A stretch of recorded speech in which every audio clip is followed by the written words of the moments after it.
ಧರ್ಮಸ್ಥಳ ಅರಣ್ಯ ವ್ಯಾಪ್ತಿಯಲ್ಲಿ ಬುರುಡೆ ಹೂತಿಟ್ಟಿರುವ ಶಂಕೆ ವ್ಯಕ್ತ ಆಗ್ತಾ ಇದೆ. 2 ತಲೆ ಬುರುಡೆಗಳನ್ನ ತಂದಿರುವಂತಹ ಶಂಕೆ ಅಂದ್ರೆ ಪ್ಲಾಂಟ್ ಮಾಡಿದ್ರು ಪೂರ್ವ ನಿಯೋಜಿತವಾಗಿ.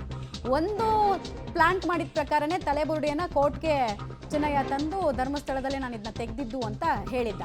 ಮತ್ತೊಂದು ಬುರುಡೆ ಇತ್ತು ಬೋಳಿಯಾರ್ ಅರಣ್ಯ ಪ್ರದೇಶದಲ್ಲಿ, ಅದನ್ನ ಹೂತಿಟ್ಟಿದ್ರಂತೆ.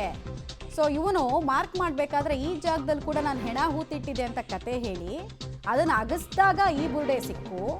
ಅದರ ಜೊತೆಗೆ ಒಂದು ಇಂಟರ್ನ್ಯಾಷನಲ್ ಲೆವೆಲಲ್ಲಿ ಸ್ಟೋರಿ ಮಾಡಬೇಕು ಅಂತ ಯೋಚನೆಯನ್ನು ಈ ಮನೆಹಾಳರ ಗುಂಪು ಕೊಟ್ಟಿತ್ತಂತೆ ಚಿನ್ನಯ್ಯನಿಗೆ. ಇದು ಕೂಡ ಎಸ್ಟಾಬ್ಲಿಷ್ ಆಗ್ತಿದೆ. ಸೊ ಆ ಬುರುಡೆ ಎಲ್ಲಿಂದ ತಂದಿದ್ದು, ಅಗೇನ್ ಅದೇನಾದರೂ ಮೆಡಿಕಲ್ ಸ್ಟೂಡೆಂಟ್ಸೋ ಅಥವಾ ಇನ್ಯಾರಿಂದನೋ ಖರೀದಿ ಮಾಡಿದ್ದ, ಅದೆಲ್ಲ ಕೂಡ ಆಚೆ ಬರುತ್ತೆ. ಸದ್ಯಕ್ಕಂತೂ ಶಂಕೆ ವ್ಯಕ್ತ ಆಗ್ತಾ ಇದೆ. ಅಂದರೆ ಷಡ್ಯಂತ್ರ ಅಂದರೆ ಬರೀ ಬಾಯ ಮಾತಲ್ಲಿ ಇವರೆಲ್ಲ ಹೇಳ್ಕೊಂಡು ಓಡಾಡಿದ್ದಲ್ಲ, ತಾವು ಹೇಳಿದ್ದನ್ನು ಪುಷ್ಟೀಕರಿಸುವಂತಹ ಅಂಶಗಳು ಸಿಗಬೇಕು ಅಂತ ಕಾಡಿನಲ್ಲಿ ಹೋಗಿ ಅನಧಿಕೃತವಾಗಿ ಹೂಳೋ ಕೆಲಸನೆಲ್ಲ ಮಾಡಿಸಿದ್ರು ಅನ್ನೋದು ಗೊತ್ತಾಗ್ತಾ ಇದೆ. ಅದನ್ನೂ ಕರೆಕ್ಟಾಗಿ ಆತನಿಗೆ ಗುರುತಿಸಕ್ಕೆ ಆಗಿರಲಿಲ್ಲ ಲಾಸ್ಟ್ ಟೈಮ್. ಅದೇನಾದರೂ ಒಂದು ವೇಳೆ ಗುರುತಿಸ್ಬಿಟ್ಟಿದ್ರೆ ನೋಡಿ, ನಾವು ಹೇಳಿದ ಜಾಗದಲ್ಲೇ ಅಸ್ಥಿ ಪಂಜರ ಸಿಕ್ತು ಅಂತ ಇವ್ರದ್ದು ಲೈವ್ನಲ್ಲಿ ತರಹೇವಾರಿ ಕತೆಗಳು ಬರ್ತಾ ಇತ್ತು. ಸುಳ್ಳಿನ ಸೌಧವನ್ನು ಕಟ್ಟೋದಕ್ಕೆ ಅದೆಲ್ಲ ಉಪಯೋಗ ಆಗ್ತಾ ಇತ್ತು. ಸುಳ್ಳಿನ ಇಟ್ಟಿಗೆಗಳನ್ನು ಒಂದೊಂದಾಗಿ ಹೇಗೆ ಜೋಡಿಸ್ಕೊಂಡಿದ್ರು ಅನ್ನೋದನ್ನ ನೋಡ್ತಾ ಇದ್ದೀರಾ. 2 ತಲೆ ಬುರುಡೆಗಳಂತೆ, ಒಂದಂತೂ ಆತ ಕೋರ್ಟ್ಗೆ ಕೊಟ್ಟಿದ್ದಾನೆ. ಅದೆಲ್ಲವೂ ವಾರ್ನಿಷ್ ಆಗಿದ್ದು ಅಂತ. ವಾರ್ನಿಷ್ ಅಂದರೆ ಈ ತಲೆ ಬುರುಡೆಗಳನ್ನು ಕ್ಲೀನ್ ಮಾಡಿ ಅದು ಕೆಡದಂತೆ, ದೀರ್ಘಕಾಲ ಕೆಡದಂತೆ ನೋಡ್ಕೊಳ್ಳೋದಕ್ಕೆ ಒಂದು ವಾರ್ನಿಷನ್ನು ಹಚ್ತಾರೆ. ಸೊ ಅಂಥವಂತೆ ಅದಿನ್ನೂ ಎಸ್ಟಾಬ್ಲಿಷ್ ಆಗಬೇಕು. ಎಲ್ಲಿಂದ ತಂದಿದ್ದು, ಹೇಗೆ, ಯಾವ ತಿಂಗಳಲ್ಲಿ ಖರೀದಿ ಮಾಡಿದರೆ, ಅಥವಾ ಯಾರಾದರೂ ಮೆಡಿಕಲ್ ಸ್ಟೂಡೆಂಟ್ಸ್ ಹತ್ರದಿಂದ ತೊಗೊಂಡಿದ್ದ ಅದನ್ನು. ಯಾಕಂದರೆ ಅವ್ರು ಸ್ಟಡೀಸ್ಗೆ ಅಂತ ಯೂಸ್ ಮಾಡಿರ್ತಾರೆ. ಅನಾಟಮಿ ರಿಸರ್ಚನ್ನು ಯಾರು ಮಾಡ್ತಿರ್ತಾರೆ ಅವ್ರ ಹತ್ರ ಇರುತ್ತೆ. ಅದು ಈಸ್ಕೊಂಡಿದ್ದ ಅದು ಬುರುಡೆ ಕಥೆಯನ್ನು ಹೇಳಬೇಕು ಅಂತ ಪ್ಲಾನು ಮಹೇಶ್ ಶೆಟ್ಟಿ ತಿಮುರೋಡಿದ ಅಥವಾ ಗಿರೀಶ್ ಮಟ್ಟಣ್ಣನವರ್ದ, ಬೇರೆ ಯಾರ್ದಾದ್ರೂ ನೋಡಬೇಕು. ಡೀಟೇಲ್ಸ್ ಕೊಡ್ತಾರೆ ಪ್ರಕಾಶ್. ಈಗ 2 ತಲೆ ಬುರುಡೆಗಳ ಪೈಕಿ ಒಂದನ್ನು ಪ್ಲಾಂಟ್ ಆಲ್ರೆಡಿ ಮಾಡಿದ್ರು ಅನ್ನೋ ಶಂಕೆ ವ್ಯಕ್ತ ಆಗಿದೆಯಲ್ಲ, ಆಯಾಮದಲ್ಲಿ ಹೇಗೆ ತನಿಖೆ ನಡೀತಾ ಇದೆ, ಏನೇನು ಮಾಹಿತಿ ಸಿಗ್ತಾ ಇದೆ ಅಂತ. ಇದು ಎಷ್ಟು ಸಮಯದ ಹಿಂದೆ ಪ್ಲಾಂಟ್ ಮಾಡಿದ್ದಂತೆ? ಮಮತಾ, ಈಗಾಗಲೇ SIT ಅಧಿಕಾರಿಗಳು ತೀವ್ರ ವಿಚಾರಣೆಯನ್ನ ನಡೆಸ್ತಾ ಇದ್ದಾರೆ. ಈ ಒಂದು ವಿಚಾರಣೆಯಲ್ಲಿ ಸಾಕಷ್ಟು ಸ್ಫೋಟಕ ವಿಚಾರಗಳನ್ನ ಈಗ ಬಾಯಿ ಬಿಡ್ತಾ ಇದ್ದಾನೆ.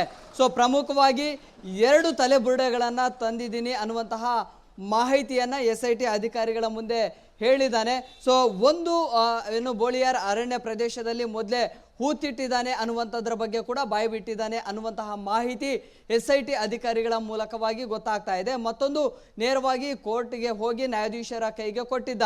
ಸೊ ಈ ಮೂಲಕವಾಗಿ ಎಲ್ಲಿ ಆ ಬೋಳಿಯಾರ್ ಅರಣ್ಯ ಪ್ರದೇಶದಲ್ಲಿ ಒಂದೊಮ್ಮೆ ನೇರವಾಗಿ ಏನೋ SIT ಅಧಿಕಾರಿಗಳು ಅಲ್ಲಿ ಶೋಧವನ್ನು ನಡೆಸಿದ್ರೆ, ಅಲ್ಲಿ ಗುಂಡಿಯನ್ನು ಅಗೆದ್ರೆ, ಸೊ ಮೊದಲಿಗೆ ಆರಂಭದಲ್ಲೇ ಆ ಒಂದು ತಲೆಬುರುಡೆ ಸಿಗುತ್ತೆ.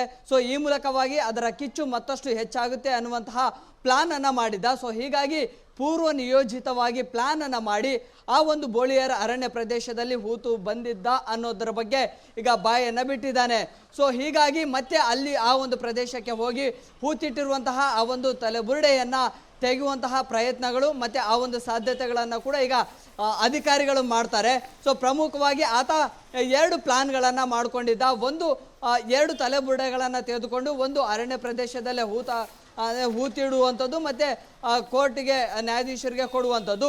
ಸೊ ಆರಂಭದ ಹಂತದಲ್ಲಿ ಅದು ಏನಾದರೂ ತಲೆಬುರುಡೆ ಸಿಕ್ಕಿದ್ರೆ ಅದಕ್ಕೆ ಮಹತ್ವ ಹೆಚ್ಚಾಗುತ್ತೆ, ಮತ್ತೆ ಅದರ ದೃಷ್ಟಿಕೋನ ಮತ್ತೆ ಅದರ ಆಯಾಮ ದೊಡ್ಡ ಮಟ್ಟದಲ್ಲಿ ಆಗುತ್ತೆ ಅನ್ನುವಂತಹ ಪ್ಲಾನ್ ಅನ್ನ ಮಾಡ್ಕೊಂಡು ಬಂದಿದ್ದ. ಆದರೆ SIT ಅಧಿಕಾರಿಗಳು ಹಂತ ಹಂತವಾಗಿ ಪಾಯಿಂಟ್ ನಂಬರ್ಗಳನ್ನು ಗುರುತಿಸಿ ಅಲ್ಲಿ ಏನು ಗುಂಡಿ ಅಗೆಯುವಂಥ ಕಾರ್ಯವನ್ನು ಕೂಡ ಮಾಡಿದ್ರು. ಸೊ 2 ತಲೆಬುರುಡೆಗಳನ್ನು ತಂದಿರುವಂತಹ ಬಗ್ಗೆ ಕೂಡ ಈಗ ಬಾಯಿ ಬಿಟ್ಟಿದ್ದಾನೆ.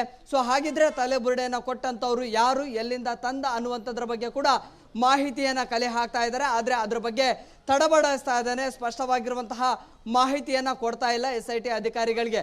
ಸೊ ಹೀಗಾಗಿ ಈಗ ತಂದಿರುವಂತಹ ತಲೆಬುರುಡೆಗಳ ಮೂಲವನ್ನು ಕೆದಕೋದಕ್ಕೆ ಈಗ SIT ಅಧಿಕಾರಿಗಳು ಕೂಡ ಹೋಗಿದ್ದಾರೆ. ಸೊ ಈಗ ತಲೆಬುರುಡೆ ಕೊಟ್ಟಂತಹ ಯಾರಿದ್ದಾರೆ ಅವ್ರಿಗೂ ಕೂಡ ಇದೀಗ ಸಂಕಷ್ಟ ಎದುರಾಗಲಿದೆ. ಈ ಮೂಲಕವಾಗಿ ಈಗ ಮತ್ತೆ ಇದರ ಸ್ವರೂಪ ಮತ್ತೆ ಆಯಾಮ ಬೇರೆ ಆಯಾಮಗಳಲ್ಲಿ ಪಡೆದುಕೊಳ್ಳುವಂತಹ ಸಾಧ್ಯತೆಗಳು ಕೂಡ ಇದ್ದಾವೆ. ಈಗ ಇದರ ಮೂಲವನ್ನು ಹುಡುಕುವಂಥ ಪ್ರಯತ್ನವನ್ನು SIT ಅಧಿಕಾರಿಗಳು ಮಾಡ್ತಾ ಇದ್ದಾರೆ. ಮಮತಾ. ರೈಟ್, ಧನ್ಯವಾದ ಪ್ರಕಾಶ್, ನಮ್ಮಲ್ಲ ಮಾಹಿತಿಗಾಗಿ.